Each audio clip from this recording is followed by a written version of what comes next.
नमस्कार, स्वागत है आप सभी का बड़ी खबर में। और दिन की 4 बड़ी खबरें लेकर मैं हाजिर हूं ज्योति। पहली खबर अयोध्या से है। सीएम नायब सिंह सैनी ने अयोध्या में रामलला के दर्शन किए हैं। और दूसरी खबर चंडीगढ़ से है, जहां पर आपको बता दें नेता प्रतिपक्ष भूपेंद्र सिंह हुड्डा ने प्रेस कॉन्फ्रेंस करके प्रदेश में विधानसभा चुनाव में कांग्रेस की सरकार बनने का दावा किया है। तो वहीं तीसरी खबर करनाल से है, जहां निजी अस्पताल के डॉक्टरों ने ऐलान किया है कि वे अब आयुष्मान कार्ड योजना के तहत मरीजों का इलाज नहीं करेंगे। और चौथी खबर फरीदाबाद से आपको बता रहे हैं, जहां पर कार सवार ने हाई वोल्टेज ड्रामा किया, जिस पर कार्रवाई करते हुए पुलिस ने उसे गिरफ्तार कर लिया है। तो चारों बड़ी खबरों की तस्वीरें आपकी टीवी स्क्रीन पर है, जहां पर पहली खबर मुख्यमंत्री नायब सिंह सैनी से जुड़ी हुई है। वो अयोध्या पहुंचे हैं और रामलला के दर्शन करते हुए वो नजर आए हैं। वहीं दूसरी खबर जो है विपक्ष को लेकर के है, जहां पर नेता प्रतिपक्ष कांग्रेस के भूपेंद्र सिंह हुड्डा उन्होंने दावा किया है कि इस बार विधानसभा में कांग्रेस की सरकार बनने वाली है। तो तीसरी खबर आयुष्मान योजना से जुड़ी हुई है, जहां पर एक तरीके से झटका लगा है सरकार को, कह सकते हैं, क्योंकि निजी अस्पताल कई ऐसे हैं जिन्होंने आयुष्मान कार्ड के तहत मरीजों का इलाज करने से साफ तौर पर इनकार कर दिया है और कहा है कि पेंडिंग जो है बिल है, सरकार के पास 18 करोड़ का भुगतान नहीं हुआ है, इसलिए अब वो इलाज नहीं करेंगे। चौथी खबर कार चालक के हाई वोल्टेज ड्रामे से जुड़ी हुई है। और शुरुआत करेंगे पहली खबर के साथ, जहां पर मुख्यमंत्री नायब सिंह सैनी अयोध्या दौरे पर रहे और सीएम सैनी ने श्री रामलला के दर्शन कर देश और प्रदेशवासियों की सुख समृद्धि की कामना की है। इस दौरान आपको बता दें कि सीएम नायब सिंह सैनी के साथ विधानसभा स्पीकर, डिप्टी स्पीकर समेत कई कैबिनेट मंत्री और विधायक भी मौजूद रहे। तो अयोध्या की ये तस्वीरें हैं, जहां पर मुख्यमंत्री को आप देख सकते हैं, स्पीकर हैं, डिप्टी स्पीकर हैं और उनके समेत तमाम मंत्री हैं, जिन्होंने अयोध्या पहुंच करके प्रभु श्री रामलला के दर्शन किए और दर्शन कर पूजा अर्चना उन्होंने की। देख सकते हैं आप किस तरीके से भीड़ है, क्योंकि लगातार जो है रामलला के दर्शन करने के लिए देश विदेश के कोने कोने से लोग पहुंच रहे हैं। और इसी कड़ी में आप मुख्यमंत्री भी खुद रामलला के दर्शन करने पहुंचे हैं। आपको बता दें कि बीते दिनों उन्होंने श्रद्धालुओं की भी एक बस को हरी झंडी दिखाई थी दर्शन के लिए, और अब वो खुद पहुंचे हैं। उनके साथ अन्य कई मंत्री भी पहुंचे रामलला के दर्शन के लिए, और जिस दौरान वो पहुंचे माथा टेकते हुए आपको नजर आ रहे हैं प्रभु के द्वार में। और उसी दौरान की ये तस्वीरें हैं, प्रभु श्री रामलला के दर्शन उन्होंने किए, पूजा अर्चना उन्होंने की। उसके बाद से जो है ये तस्वीरें हैं जब वो मंदिर से दर्शन करके लौट रहे हैं। तो उनके साथ आप देख सकते हैं, देखिए कई और मंत्री भी शामिल हैं, स्पीकर हैं, डिप्टी स्पीकर हैं। तो रामलला के दर्शन करने जब वो पहुंचे प्रभु श्री रामलला के, उस दौरान की तस्वीरें आपको दिखा रहे हैं।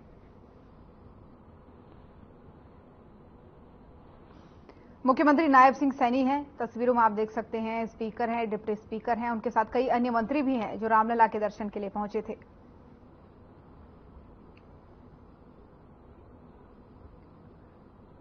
और रुक करेंगे अगली खबर का। चंडीगढ़ में नेता प्रतिपक्ष भूपेंद्र सिंह हुड्डा ने प्रेस कॉन्फ्रेंस की है। इस दौरान उन्होंने कहा है कि जब से लोकसभा के नतीजे आए हैं तभी से 36 बिरादरियों ने कांग्रेस को लाने का मन बना लिया है। हुड्डा ने कहा कि प्रदेश में कांग्रेस की सरकार बनेगी, लोग सिर्फ वोटिंग का ही इंतजार कर रहे हैं। हुड्डा ने और क्या कुछ इस प्रेस कॉन्फ्रेंस में कहा है, आपको सुनाते हैं। जब से ये लोकसभा का नतीजा आया है, इस प्रकार से आया है, लोगों ने साफ संकेत दिया है, नतीजे से संकेत मिलता है कि 36 बिरादरी हरियाणा की मन बना चुकी है कि आने वाली सरकार कांग्रेस पार्टी की होगी।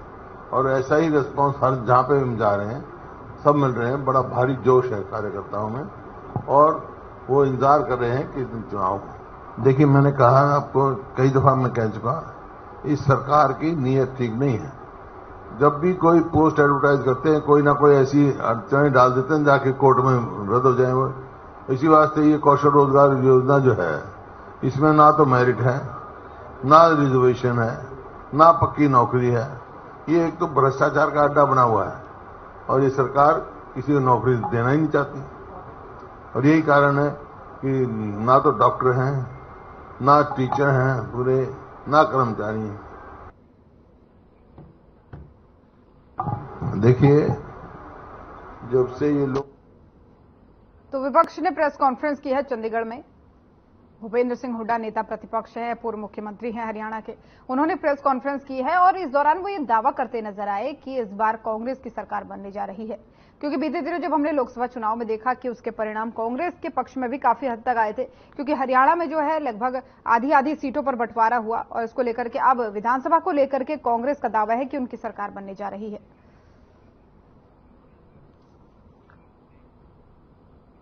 और इसी खबर पर और ज्यादा जानकारी देने के लिए हमारे साथ प्रवक्ता जुड़े हुए हैं कांग्रेस के केवल ढींगरा। बहुत बहुत स्वागत है सर आपका। मेरी आवाज आप तक पहुंच पा रही है? केवल जी, मेरी आवाज आप तक पहुंच पा रही है? जी, मेरे को आ रही है। आपको मेरी जी केवल जी, बहुत बहुत स्वागत है सबसे पहले तो आपका। इस बार काफी आत्मविश्वास में आप दिख रहे हैं, लगातार दावा कर रहे हैं अलग अलग मंचों से कि सरकार बनने वाली है, तो क्या तैयारी आपकी है उसके लिए?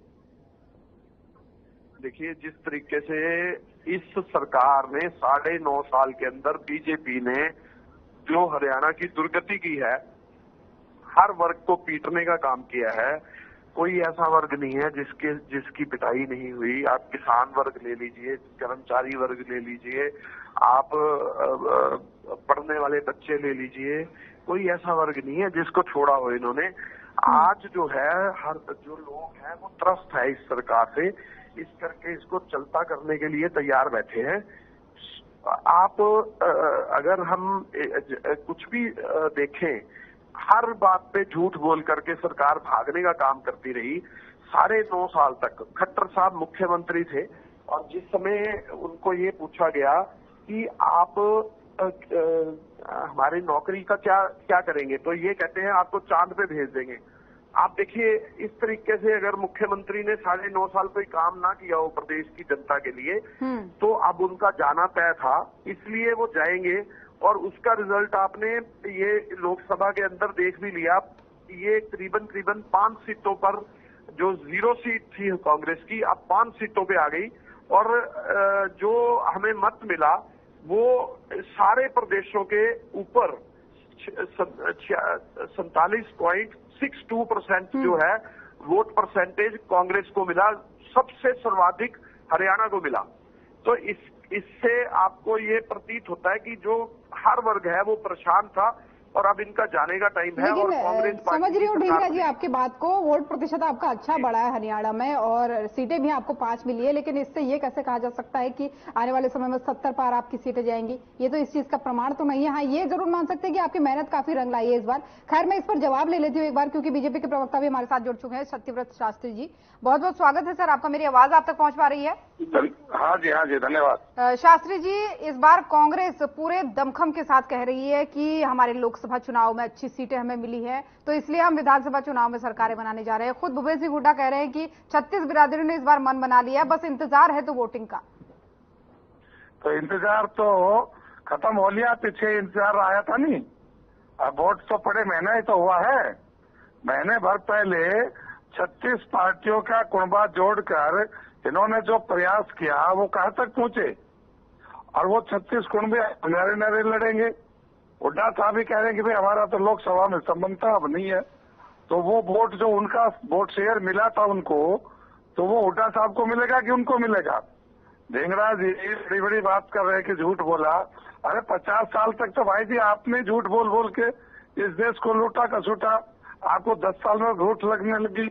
इस हरियाणा की व्यवस्थाओं को खड़ा करने में जो भाजपा में और मनोहर लाल जी ने जो मेहनत की, उसका परिणाम है कि गरीब आदमियों में आज विश्वास हो गया कि भाई हाँ, गरीब आदमी के लिए जो है कुछ हो सकता है। तो ये विश्वास पैदा करने का काम जो बीजेपी ने किया, और कांग्रेस ने जो दूसरे लोगों से धोखा करके उनके वोट बटोरे, और आप कह रहे हैं कि भाई हम तो अलग अलग लड़ेंगे, तो अच्छा है, इनको भी पता चल जाएगा और उनको हरियाणा में किस तरीके के धोखे की बात कर रहे हैं आप शास्त्री जी? बेमेल जो गठजोड़ होता है वो बहुत लंबा नहीं चलता, वो तात्कालिक स्वार्थों की पूर्ति के लिए होता है। और वो इनका लोकसभा के अंदर देख लिया। सब पार्टियों के सारे लोगों की ताकत के बाद भी अकेले बीजेपी को क्रॉस नहीं कर पाए ये। नहीं, वो तो समझ में आया, लेकिन शास्त्री जी आपने कहा कि झूठ बोल करके जो वोट इन्होंने बढ़ाया है, हरियाणा में किस परिप्रेक्ष्य में आप कह रहे हैं? हरियाणा में बाकी किसी पार्टियों का गठबंधन था इनके साथ, और ये कैंडिडेट ही नहीं थे इनके। तो एक वो कांग्रेस को ही मिले ना सबका वोट। और एक बार किसी भी प्रकार से झूठ चल सकती है, दूसरी बार नहीं चलती। कांग्रेस की तो हालत इस प्रकार की हो गई कि ये तो जो विपक्ष का वोट था, जो इन्होंने लॉलीपॉप देके बाकी पार्टी के लोगों को कहा था कि सरकार बनेगी, आप तो आ जाओ, सरकार बनेगी, आप तो आ जाओ, और वो बाकी जो गठबंधन के जो घटक थे उन सब ने इनके साथ हाथ मिला लिया और देश भर में ऐसा प्रचारित कर दिया कि वो तो देश भर में अभी भी आपके घटकों को प्रभावित करने की सोच रहे हैं ना।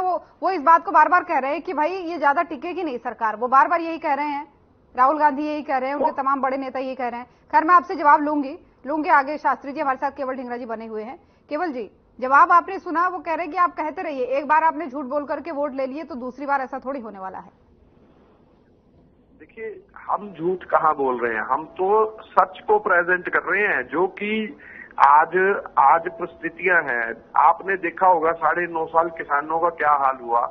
सड़कों पर किसान 1 साल तक बैठे रहे, उनके ऊपर पानी की बुछारें छोड़ी, कीले लगाई, उनके ऊपर क्या त्रासदी नहीं की इन्होंने। 750 किसान शहादत कर गया।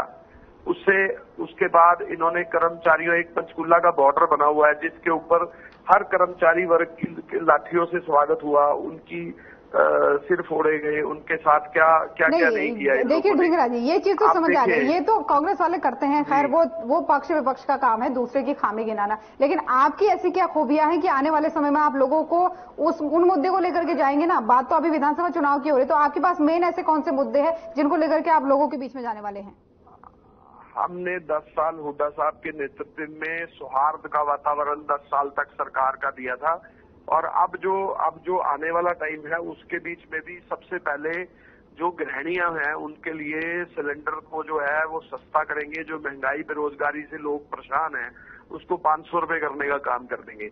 और इसी तरीके से हमने अपना मैनिफेस्टो लेकर के आएंगे और उस मैनिफेस्टो के अंदर हर वर्ग के लिए रियायत का काम होगा। हर वर्ग के लिए हम काम करने का काम करेंगे। जिस तरह से किसान है उनको हम एमएसपी की गारंटी देंगे, उसके ऊपर कानून बनाने की बात कर रहे हैं। तो जब हम फसलों का ठीक दाम देंगे तो किसान जो है उसको समझ आता है कि उसके जो महंगाई की मार जिस लोगों को पड़ रही है उसको हम ठीक करने का काम करेंगे। इसी तरह से कर्मचारी वर्ग को, इसी तरह से जो भर्तियां पेपर लीक हो रहे हैं पूरे देश के अंदर, और हरियाणा के अंदर करीबन 40 पेपर लीक हो चुके हैं। इस पेपर लीक सरकार से देश को और प्रदेश को मुक्ति दिलाएंगे। हम जो हमारी भर्ती होगी, जिस तरह से पहले हम कांग्रेस के टाइम पे भर्ती करते थे सरकारी भर्ती, वो सरकारी भर्ती करने का काम करेंगे। ओपीएस लागू करने का काम करेंगे, ओल्ड पेंशन स्कीम। इन्होंने जो सरकारी भर्तियां थी, आपने कौशल रोजगार निगम बना दिया, कच्ची भर्ती योजना शुरू कर दी इन्होंने, उसको ठीक करने का काम करेंगे। जो इन्होंने खराबियां लोगों के जनता के साथ खिलवाड़ किया, मेन मुद्दे मैंने आपके पकड़ लिए। आपका फोकस किन चीजों पर रहने वाला है, मैं लौटूंगी आपके पास क्योंकि सत्यव्रत शास्त्री जी मेरे साथ बने हुए हैं। शास्त्री जी, वो कह रहे हैं कि आपकी खामियां तो हम गिनाएंगे, लेकिन हमारा मुख्य फोकस महिलाओं पर है। उनके जो महंगाई की मार पड़ रही है उसको सस्ता करेंगे। पेपर लीक जो हो रहे हैं, 40 पेपर हरियाणा में लीक हो गए, उन पर फोकस करेंगे। तो ये तमाम मुद्दे वो बता रहे। तो आप किन मुद्दों को लेकर इस बार उतरने वाले हैं, वो भी मेन हो जाता है। के खूबियों का आपका वर्णन करता हूँ। ये कह रहे हैं कि हम महिलाओं के लिए सस्ता गैस सिलेंडर ला कर देंगे। तो भाई अभी आपकी सरकार है, वो हरियाणा कांग्रेस अलग और नेशनल कांग्रेस अलग है कि पहले तो ये डिफाइन करना पड़ेगा। तो नेशनल लेवल पर लोकसभा के लिए जो एजेंडा में था वो अपने स्टेटों में लागू करो। 8,500 रुपया देने का वादा किया तो तेलंगाना और कर्नाटक से देना शुरुआत करो। लोग तो आज बेवकूफ नहीं है, तुम्हारी बातों में झांसे में आएंगे। कच्ची भर्ती की बात करते हो तुमने हरियाणा के अंदर गेस्ट टीचर के रूप में और कितने प्रकार के ठेकेदारों के से शोषण करने के लिए कितनी योजनाएं खड़ी करी। सरकार ने उन ठेकेदारी व्यवस्था को से चंगुल से निकाल कर एक सरकारी स्वस्थ व्यवस्था खड़ी की है, जिससे व्यक्ति अपने आप को सुरक्षित महसूस करता है। तीसरी बात, जिस बात को पेपर लीक की बात करते हैं, पेपर लीक हमारे पड़ोस में राजस्थान है। हमने तो जो पेपर लीक हो गया उसकी भर्ती कैंसिल कर दी, लेकिन कांग्रेस के लोग तो ट्रेनिंग कर रहे हैं। और अब सीबीआई की जांच हुई तो ट्रेनिंग सेंटरों में जाकर जब उनकी जांच होने लगी, आईक्यू की, उनकी योग्यता की, तो मैदान छोड़ के वो दीवारें फांद कर चले गए, वो आज नहीं रहे। अरे पेपर लीक होना गलत है, हम 100% मानते हैं इसको, लेकिन पेपर लीक सरकार करके अपने लोगों को भर्ती कर दे। और कौन सा सिस्टम था हुड्डा सरकार का पता नहीं, भाई भतीजावाद के आधार के ऊपर कितनी भर्तियां तुमने की, सुप्रीम कोर्ट में कितनी भर्तियां तुम्हारी रद्द की। हमारे यहाँ किसी व्यक्तिगत कारण से कोई भर्ती रद्द नहीं हुई। यदि सरकार की पॉलिसियों की चर्चा करेंगे, उसमें यदि कोई खामी होगी, कोई बात होगी, तो किसी व्यक्ति के लिए नहीं, वो एक बहुत बड़े वर्ग के लिए तय किया गया। वो कौशल विकास को भी टारगेट करते हुए बोल रहे हैं कि हम सरकारी भर्ती पे फोकस करेंगे। ये कहे कि हम भ्रष्टाचार मुक्त करेंगे। अरे तुमने तो 70 साल गरीबी हटाओ का नारा दिया था, कोई गरीब हटा क्या? किसी गरीब के चेहरे पर मुस्कान आई क्या? तो इन्होंने तो केवल और केवल झूठ का प्रसार करके और किस प्रकार से बात का बतंगड़ बढ़ाकर इन्होंने आज संविधान बदल देंगे। तुमने कितनी बार संविधान बदला? संशोधन तुमने कितनी बार किया? अरे तुम तो ऐसे लोग हो जो, कुछ लोग तो संशोधन करते पार्लियामेंट के मोहम्मत के आधार पर, और तुमने तो इमरजेंसी में अपने हाथ के घर का लिखनिया, घर की वही और काका लिखनिया, ऐसी स्थिति करके उसके अंदर मूल कॉपी के अंदर ही बदलाव कर दिया तुम लोगों ने। और वो कहते हैं कि हम इस देश के अंदर व्यवस्था खड़ी करेंगे। ये एक मजाक सा प्रतीत होता है लोगों को। ठीक है शास्त्री जी, ढींगरा साहब मजाक बता रहे हो, कह रहे कि आपने जो किया, हम तो नौकरी देने का काम कर रहे हैं, लेकिन आपने जो किया वो लोगों को मजाक लगता है। बीजेपी का नाम है भारतीय झूठ पार्टी। जो अभी प्रवक्ता महोदय ने जो इतने बड़ी झूठ बोला, मैं आपको बताना चाहता हूं, जो संविधान बदलने की बात है वो अनंत हेगड़े हैं, बीजेपी के एमपी। वो कह रहे थे कि हम संविधान बदल देंगे, तो लोगों ने इनको बदलने का काम किया ना। इनको 250 सीटें दी, इनकी सीटें 240 कर दी। ये बदलने का काम तो नहीं हुआ ढींगरा साहब, ये बदलने का काम कैसे हुआ? आ तो फिर से गई ना सत्ता में। अब जो सरकार है वो बैसाखियों पे है ना। अब संविधान बदलने की बात करें तो दूसरी बैसाखियां निकल जाएंगी नीचे से। यही तो अहंकार था इनके अंदर जो 10 साल रहा। अब इनका अहंकार जो है वो जनता ने तोड़ दिया। इनको 240 सीटें दी, मैंडेट नहीं पूरा दिया। अब ये अहंकार इनका टूट चुका है, और अहंकार टूटने से ही तो खत्म होता है काम।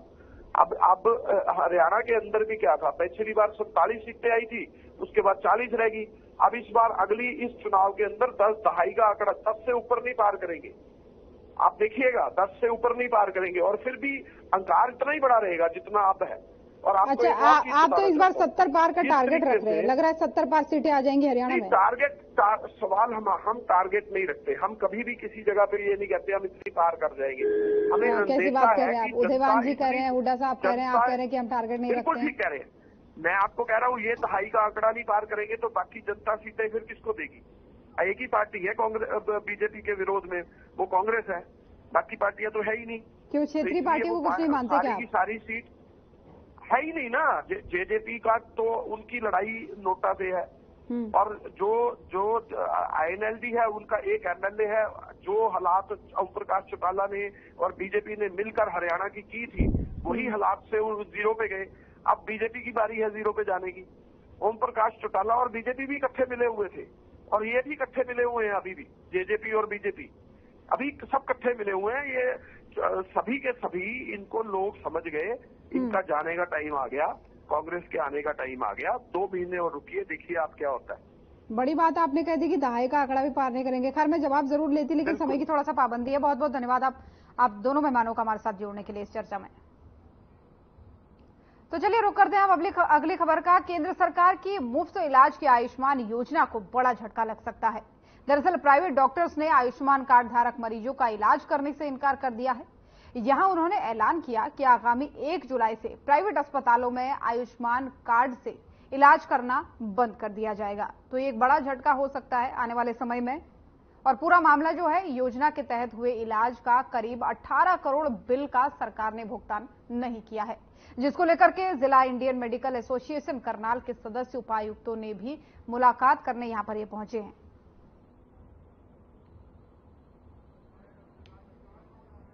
आयुष्मान स्कीम को स्ट्रीमलाइन करने के लिए हमने रिक्वेस्ट करी है ताकि हम उसको प्रॉपरली फंक्शन कर सकें, प्रॉपरली चला सकें और गरीब बेनिफिशियरीज को हम इस स्कीम का बेनिफिट दे सकें। अगर वो स्ट्रीमलाइन हो जाता है तो हम अपनी सर्विसेज कंटिन्यू रखेंगे, अदरवाइज हम अपनी सर्विसेज 1 जुलाई से बंद कर देंगे आयुष्मान बेनिफिशरीज के लिए, क्योंकि हम पिछले 6-8 महीने से बहुत परेशान हैं। बार बार आश्वासन दिए गए हैं बट अभी तक हमें कोई सोल्यूशन नहीं मिला। तो अभी कितने मरीजों का इलाज है जो करनाल जिले में इस योजना के तहत चल रहा है? शिकायत है आयुष्मान, हमारी कुछ समस्या है आयुष्मान को लेके, वो समस्याओं का आज मेमोरेंडम हमने डीसी सर को दिया है। हम चाहते हैं कि सारी चीजें एक बार स्ट्रीमलाइन हो जाए और अभी हमें बहुत दिक्कत आ रही है ये स्कीम के साथ काम करने में, क्योंकि इसमें हमारी जो प्रॉब्लम्स है बहुत ज्यादा उनको सॉल्व नहीं किया गया है। तो हमारी तो सरकार से सिर्फ ये रिक्वेस्ट है कि जो हमारी समस्याएं हैं उन पे ध्यान दिया जाए और जल्दी से जल्दी इनको रिजॉल्व किया जाए। अल्टीमेटम दे रहे हैं कि इलाज भी नहीं, अल्टीमेटम हम नहीं दे रहे, हम सर्विस बाद देंगे। 27 को भी मीटिंग है, उसके बाद फिर हम फाइनल कॉल लेंगे।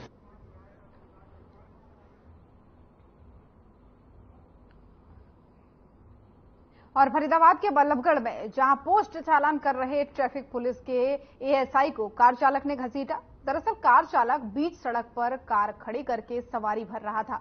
सड़क बाधित होने पर ट्रैफिक पुलिस ने एएसआई ने जो वहां पर थे कार चालक से गाड़ी के कागज मांगे।